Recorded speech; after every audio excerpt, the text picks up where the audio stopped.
خدمت خلق کو شریعت اسلامیہ میں ایک مقام حاصل ہے، اہمیت حاصل ہے۔ اللہ تبارک و تعالیٰ نے جتنے انبیاء اکرام کو اس دنیا میں مبعوث فرمایا، جتنے بھی صحابہ اکرام کو اس دنیا میں پیدا فرمایا، جتنے بھی اولیاء کاملین صوفیاء اکرام کو اس دنیا میں بھیجا، ان تمام انبیاء، رسلا، صحابہ، خلفاء کے اندر، ان تمام اولیاء کے اندر، ان تمام صوفیاء کے اندر ایک بات جو سب سے امتیازی نظر آتی تھی، جو ایک ممتاز بات نظر آتی تھی، وہ یہ تھی کہ وہ تمام لوگوں کی خدمت کیا کرتے تھے، مخلوق کی خدمت کیا کرتے تھے۔ قرآن پاک میں اللہ تبارک و تعالیٰ نے ارشاد فرمایا کہ خدمت خلق کا کام صرف اس امت کا نہیں، بلکہ اس امت سے پہلے جتنی بھی امتیں گزری ہیں، حضرت نوح کی امتیں، حضرت ابراہیم کے ماننے والے، حضرت یوسف کے ماننے والے، الغرض جتنے انبیاء گزرے، جتنی امتیں گزری، ان تمام انبیاء کے پاس، ان تمام انبیاء کی تعلیمات میں یہ بات داخل تھی کہ وہ لوگوں کی خدمت کریں، لوگوں کی مدد کریں، لوگوں کی غربت میں ساتھ دیں۔ قرآن کریم میں رب کریم ارشاد فرماتا ہے وَإِذْ أَخَذْنَا مِيثَاقَ بَنِي إِسْرَائِيلَ لَا تَعْبُدُونَ إِلَّا اللَّهَ، کہ اللہ تعالیٰ نے بنی اسرائیل سے وعدہ لیا، لا تعبدون الا اللہ، کہ وہ اللہ کے علاوہ کسی کی عبادت نہ کرے، وَبِالْوَالِدَيْنِ إِحْسَانًا، اور ماں باپ کے ساتھ اچھا سلوک کرے، وَذِي الْقُرْبَى، اور اپنے رشتہ داروں کے ساتھ اچھا سلوک کرے، وَالْيَتَامَى، اور یتیموں کے ساتھ اچھا سلوک کرے، وَالْمَسَاكِينَ، اور مسکینوں غریبوں کے ساتھ اچھا برتاؤ کرے، وَقُولُوا لِلنَّاسِ حُسْنًا، اور لوگوں کے ساتھ نرمی سے بات کرے، وَأَقِیمُوا الصَّلَاةَ، نماز قائم کرے، وَآتُوا الزَّکَاةَ، زکوٰۃ ادا کرے، ثُمَّ تَوَلَّیْتُمْ إِلَّا قَلِیلًا مِنکُم، پھر وہ لوگ اس وعدے سے پھر گئے، اس وعدے سے مکر گئے، وَأَنْتُمْ مُعْرِضُونَ، اور وہ لوگ مکرنے والے ہو گئے، پھرنے والے ہو گئے۔ اللہ تبارک و تعالیٰ نے بنی اسرائیل سے اس بات کا وعدہ لیا تھا، اے قوم بنی اسرائیل، تم اپنے ماں باپ کے ساتھ اچھا سلوک کرنا۔ یاد رکھو مسلمانوں، کچھ ایسی تعلیمات ہیں، کچھ ایسے احکام ہیں جو سابقہ امتوں میں پائی جاتی تھی اور اس امتوں کی بھی پائی جاتی ہے۔ وہ تعلیمات اللہ کی وحدانیت، وہ پہلی کی امتوں میں بھی موجود تھی کہ وہ بھی اللہ کو ایک مانتے تھے، ان پر ضروری تھا کہ ایک اللہ کی عبادت کرے۔ سابقہ امتی میں یہ ضروری تھا کہ وہ اپنے ماں باپ کی خدمت کرے، اس امت کے لیے بھی ضروری ہے کہ وہ اپنے ماں باپ کی خدمت کرے، ان کے ساتھ اچھا برتاؤ کرے۔ سابقہ امتوں کے لیے یہ حکم تھا کہ وہ اپنے رشتہ داروں کے ساتھ اچھا برتاؤ کرے، یتیموں پر شفقت کا ہاتھ پھیرے، غریبوں کی مدد کریں۔ اس امت کے لیے بھی ضروری ہے کہ وہ یتیموں کا سہارا بنے، غریبوں کا ساتھ دیں، اپنے رشتہ داروں کے ساتھ اچھا سلوک کریں۔ بلکہ قرآن کریم میں رب کریم نے لوگوں کو ایک ساتھ رہنے کے لیے خدمت خلق کی تعلیم دیتے ہوئے یہاں تک ارشاد فرمایا وَإِذْ أَخَذْنَا مِيثَاقَكُمْ لَا تَسْفِكُونَ دِمَاءَكُمْ، کہ ہم نے تم سے وعدہ لیا کہ تم ایک دوسرے کا خون نہ بہاؤ، لا تسفکون دماءکم، آپس میں خون ریزی نہ کرو، آپس میں جنگ نہ کرو، آپس میں قتل و غارت گری کا ماحول نہ بناؤ، ولا یخرجون من دیارکم ولا یخرجون انفسکم من دیارکم، اور تم اپنے آپ کو ان کے گھروں سے نہ نکالو، وَأَنْتُمْ تَشْهَدُونَ ثُمَّ أَقْرَرْتُمْ وَأَنْتُمْ تَشْهَدُونَ، اور تم سب نے اس بات کا اقرار کیا اور تم سب اس بات کے گواہی ہو۔ اللہ تعالیٰ نے خدمت خلق کی تعلیم دیتے ہوئے، اتحاد و اتفاق کی تعلیم دیتے ہوئے فرمایا کہ آپس میں جنگ نہ کرو، قتل و غارت گری نہ کرو، ایک دوسرے کا خون نہ بہاؤ، ایک دوسرے کے ساتھ جھگڑا نہ کرو، کسی کو کسی کے گھر سے نہ نکالو۔ ذرا آج ہم اس آیت کی روشنی میں ذرا اپنے سماج کا جائزہ لیتے ہیں۔ آج ہمارے سماج میں یہ چیزیں پائی جاتی ہیں کہ آج ہمارے سماج میں خدمت خلق کا جذبہ لوگوں کے دلوں میں ہے، کہ آج ہمارے دلوں میں اس بات کی توفیق ہے کہ ہم کسی غریب کو ٹھنڈی میں کانپتے ہوئے دیکھیں تو اس پر چادر ڈال دیں، کہ آج ہمارے اندر یہ جذبہ ہے کہ کسی غریب کو ٹھنڈی میں سکڑتے ہوئے دیکھے تو اس کو ٹھنڈی کے کپڑے کا انتظام کر دے؟ کیا آج ہمارے اندر اس بات کا جذبہ ہے کہ کسی کے اندر کھانے کا سامان نہیں ہے، فاقے پر فاقے کر رہا ہے، کہ ہم اس کے گھر میں کچھ اناج بھیج دیں؟ برادران اسلام، کامیاب مسلمان وہ نہیں جو مزاروں پہ چادر ڈالے، کامیاب مسلمان وہ نہیں جو مزاروں کے راستے سے گزرتے ہوئے غریب کو ٹھنڈی میں سکڑتے ہوئے دیکھتے ہیں، غریب کو ٹھنڈی میں کانپتے ہوئے دیکھتے ہیں۔ ہم چادر لے کر آسانی سے راستے سے گزر جاتے ہیں، غریب ہمارے پاس سامنے ہاتھ پھیلاتا ہوا نظر آتا ہے، اور ہم اس مزار پر چادر ڈالتے ہیں جن کو نہ تو گرمی کی ضرورت ہے نہ ٹھنڈی کی ضرورت ہے۔ ان مزارات پر چادر ڈالتے ہیں جن ولی کو نہ تو ٹھنڈی کا احساس ہوتا ہے نہ تو گرمی کا احساس ہوتا ہے۔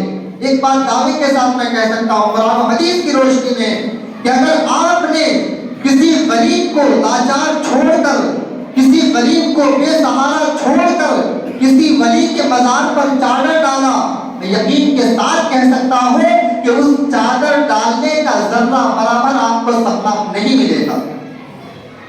اگر غریب ٹھنڈی سے مر رہا ہو اس کا ذمہ دار آپ ہوں گے، بلکہ حدیث پاک میں میرے آقا نے یہاں تک ارشاد فرمایا کہ جب تم حج کرنے کے لیے جاؤ تو اپنے سماج کا جائزہ لے لو، اپنے پڑوسیوں کا خیال لے لو۔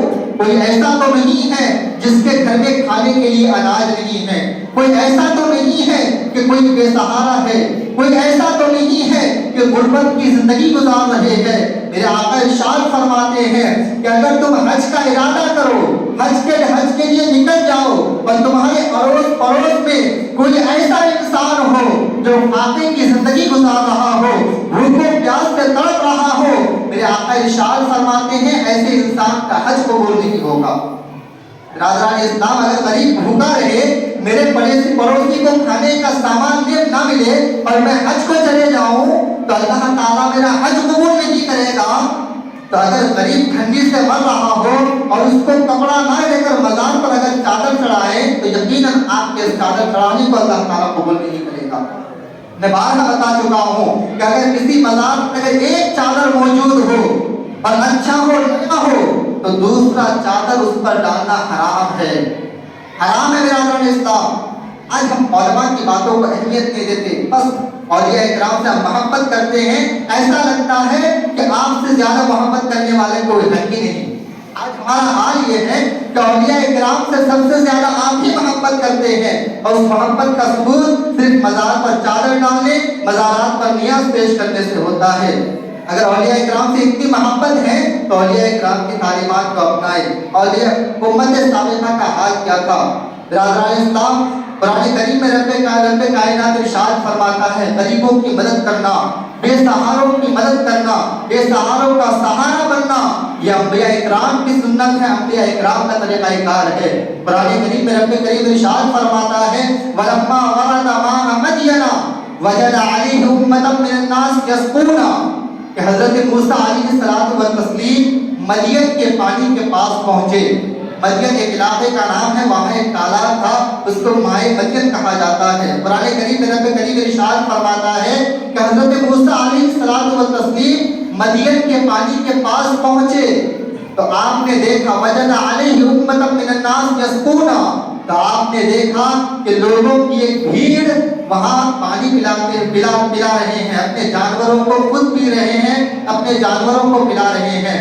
وَوَجَدَ مِن دُونِهِمْ امْرَأَتَيْنِ تَذُودَانِ، حضرت موسیٰ عرض کرتے ہیں، اللہ تعالیٰ فرماتا ہے کہ حضرت موسیٰ نے دیکھا کہ ان لوگوں کے علاوہ دو عورتیں تھیں جو وہاں کھڑی تھی اور انتظار کر رہی تھی۔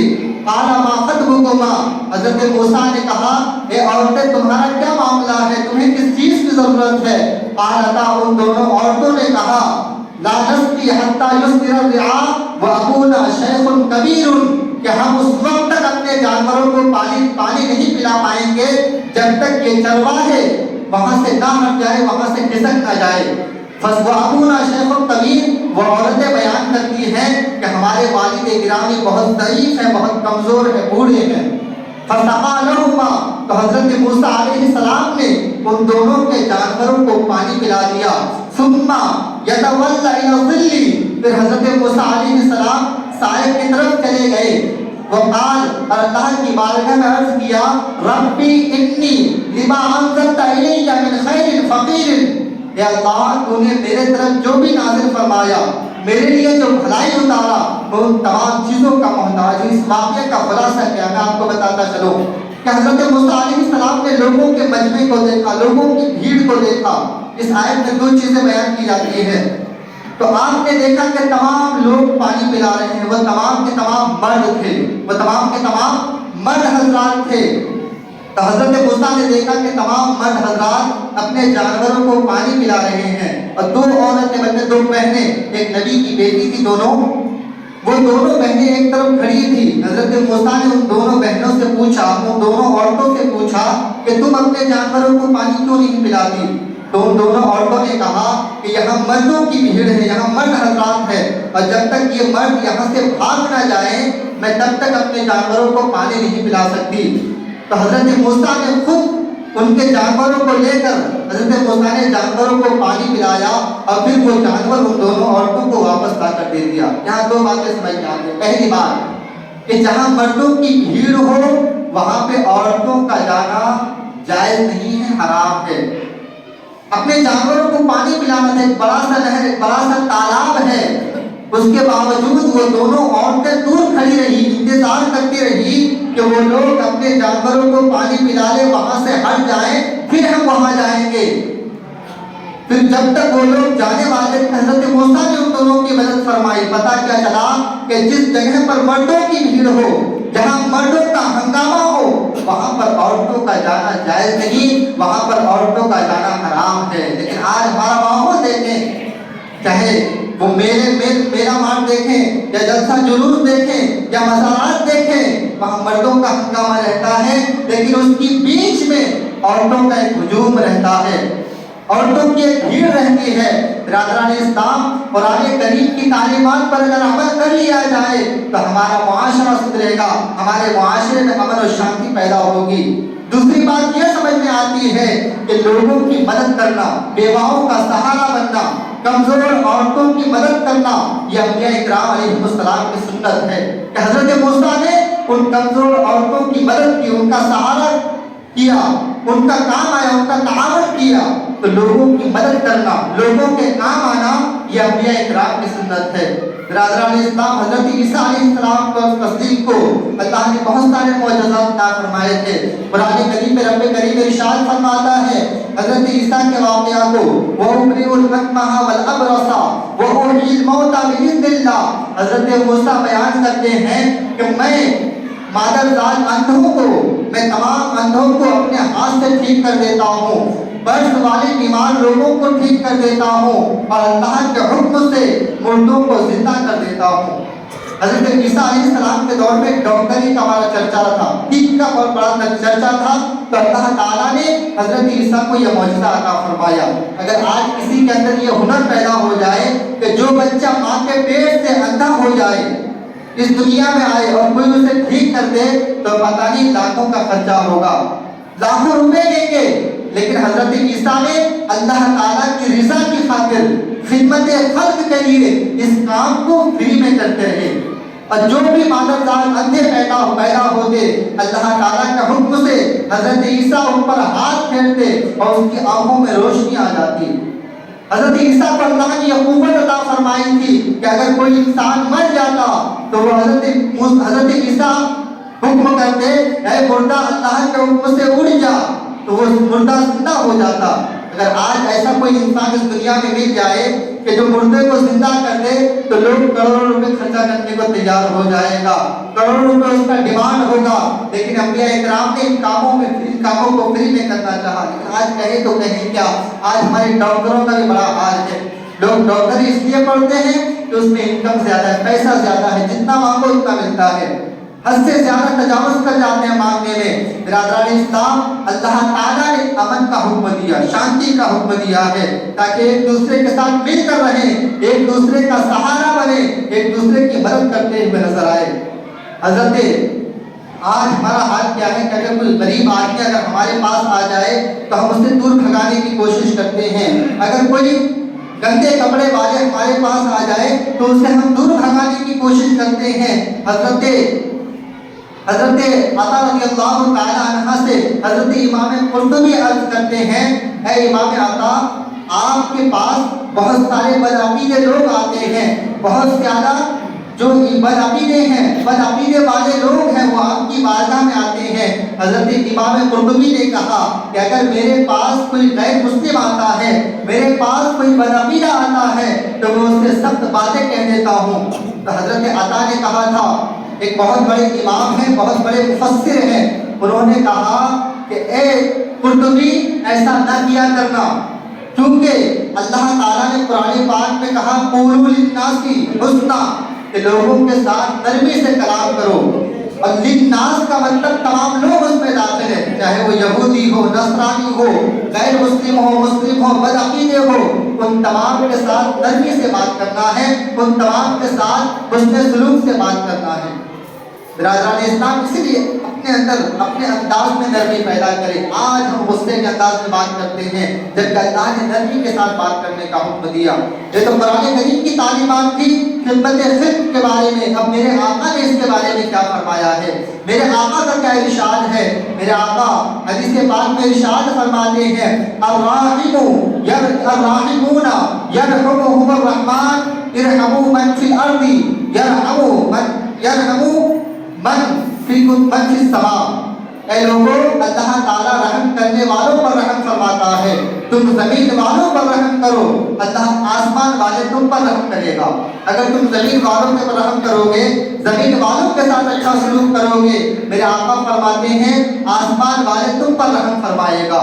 اور ایک حدیث میں میرے آقا ارشاد فرماتا ہے، ان اللہ لا یرحم من لا یرحم فی الارض، کہ اللہ تعالیٰ ان لوگوں پر کبھی رحم نہیں فرماتا جو زمین والوں پر رحم نہیں کرتا، جو زمین والوں کے ساتھ نرمی سے بات نہیں کرتا۔ برادران اسلام، زندگی میں جب بھی موقع ملے غریبوں کی مدد کریں، غریبوں کے ساتھ نرمی سے بات کریں، خدمت خلق کا جذبہ، لوگوں کی مدد کرنے کا جذبہ اپنے دلوں میں پیدا کریں۔ اس لیے میرے آقا نے ارشاد فرمایا تھا کہ جو انسان اس دنیا میں کسی غریب کے ساتھ آسانی کرے تو اللہ تعالیٰ اس کے لیے دنیا اور آخرت میں آسانی فرمائے گا۔ جو انسان اس دنیا میں کسی یتیم پر شفقت کا ہاتھ پھیرے، اللہ تعالیٰ دنیا و آخرت میں اس کی مدد کرے گا۔ اور میرے آقا ارشاد فرماتے ہیں، جو انسان اس دنیا میں لوگوں کی مدد کرتا رہتا ہے، اللہ تعالیٰ اس کی زندگی تک، قیامت تک اس کی مدد کرتا رہے گا۔ آپ لوگوں کی مدد کریں، اللہ تعالیٰ آپ کی مدد کرتا رہے گا، یہ آقا کا فرمان ہے۔ لیکن آج خدمت خلق کا جذبہ ہمارے دلوں میں نہیں، آج ہمارے دلوں میں خدمت خلق کا فقدان ہے۔ اس لیے مسلمانوں اپنی زندگی کو نکھارنا چاہتے ہیں تو خدمت خلق کا جذبہ پیدا کریں۔ بلکہ ہر ایک واقعہ میں اندر رخصت ہو جاؤں گا کہ اولیاء کاملین کے اندر جو اللہ کے ولی ہوتے ہیں، یہ صفت ان کے اندر نمایاں طور پر پائی جاتی تھی، اسی لیے اللہ نے انہیں اپنا ولی مقرر کیا۔ حضرت مخدوم پاک رضی اللہ تعالیٰ عنہ کا واقعہ ہے، ایک بوڑھی عورت تھی، ان کا ایک بیٹا تھا جو انتقال کر گیا تھا۔ وہ اپنے مردے بیٹے کو لے کر حضرت مخدوم پاک کی بارگاہ میں حاضر ہوتے ہیں، عرض کرتے ہیں مخدوم پاک، یہ میرا ایک ہی بیٹا ہے اور اس کا انتقال ہو گیا ہے، میں چاہتی ہوں کہ آپ میرے بیٹے کو زندہ کر دیں، کیونکہ میرے بیٹے کے علاوہ میرا اور کوئی سہارا نہیں۔ حضرت مخدوم پاک نے کہا، اے بوڑھی عورت، تمہارے بیٹے کا انتقال ہو چکا ہے، اس کی عمر ختم ہو چکی ہے، یہ دوبارہ زندہ نہیں ہوگا۔ اس عورت نے کہا، اے مخدوم پاک، مجھے میرے بیٹے کو زندہ چاہیے، کیونکہ میرے بیٹے کے علاوہ کوئی میرا سہارا نہیں، کوئی میرا مددگار نہیں۔ تو حضرت مخدوم پاک نے اس وقت کہا کہ اللہ تعالیٰ نے مجھے 120 سال کی عمر عطا فرمائی ہے، میں اپنی عمر سے 10 سال تیرے بیٹے کو عطا کرتا ہوں۔ اتنا کہنا تھا، اللہ تعالیٰ نے حضرت مخدوم پاک کے اس قول سے اس بوڑھی عورت کے نوجوان بیٹے کو زندہ کر دیا۔ پھر 10 سال زندہ رہنے کے بعد وہ نوجوان انتقال کر جاتا ہے۔ برادران اسلام، خدمت خلق دیکھیں، لوگوں کی مدد کرنے کا جذبہ دیکھیں کہ حضرت مخدوم پاک نے اس بوڑھی عورت کی آہ و فغاں پر، اس بوڑھی عورت کی فریاد پر اپنی عمر کے 10 سال اس کے نوجوان بیٹے کو عطا کر دیا۔ کوئی ایسا انسان ہے جو اپنی عمر کو کسی کو دے دے؟ آج تو ہم اپنی دولت کسی کو دینا نہیں چاہتے ہیں، جو آنی اور جانی ہے اپنے ہاتھ کا میل کسی کو دینا نہیں چاہتے ہیں. یہ اولیاء اکرام کا جذبہ دیکھیں، وہ اپنی عمر کی ایک مدت کو کسی کو ادا کرتے ہیں کیونکہ ان کے اندر خدمت خلق کا جذبہ موجود ہوتا ہے، لوگوں کی مدد کرنے کا جذبہ موجود ہوتا ہے. اس لیے مسلمانوں، آپ بھی لوگوں کی مدد کریں، ایک دوسرے کے ساتھ اچھا برتاؤ کریں. قرآن کریم میں جن لوگوں کی مدد کرنے کا حکم دیا ہے ان لوگوں کی مدد کریں تاکہ اس دنیا میں بھی کامیاب ہو اور آخرت میں بھی کامیاب ہو.